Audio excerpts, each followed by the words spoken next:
जय शिवराय सगळ्यांना. तर आज माझं खूप जास्त काम बाकी होतं. मला कबोर्ड वगैरे आवरायचं होतं. त्यानंतर मी कपड्यांच्या घड्या घातल्या आणि माझं कपाट व्यवस्थित आवरून घेतलं. त्यानंतर भांडी घासायला घेतली. व्हिडिओमध्ये जसं माझा हात फास्ट काम करतोय तसं जर रिअलमध्ये झालं असतं तर किती छान झालं असतं ना. 2 मिनिटात सगळी कामं आवरून मोकळी झाली असते. त्यानंतर हा जो कप दिसतो तो मला फौजींनी बर्थडेला गिफ्ट केलं होतं. तुम्हाला प्रश्न पडला असेल की माझं पिल्लू कुठं गेलंय? तर तो झोपलेला होता. तो उठायच्या अगोदर सगळी कामं आवरून घ्यायची होती. आई झाल्यानंतर खूप अवघड परिस्थिती असते, कारण सगळे घरातले कामं आवरून बाळसुद्धा सांभाळायचं असतं. त्यानंतर भांडे घासून झाल्यानंतर सगळे भांडे रॅकला लावून दिले. महिलांचं कसं असतं, घरात कितीही भांडे असले तरी त्यांना नवीन भांडे घ्यायचेच असतात. त्यानंतर आज माझ्या पिल्लूसाठी मला बनवायचे ते शेंगदाण्याचे आणि गुळाचे लाडू.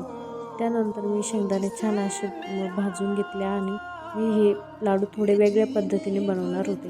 माझ्या पिल्लाला खारीक जास्त आवडते, तर मिक्सरमधून खारीक बारीक करून घेतली आणि तेलामध्ये फ्राय करून घेतली. त्यात गूळ आणि शेंगदाण्याचा कूटसुद्धा टाकला आणि छान हलवून घेतला आणि लाडू बनवायला घेतले.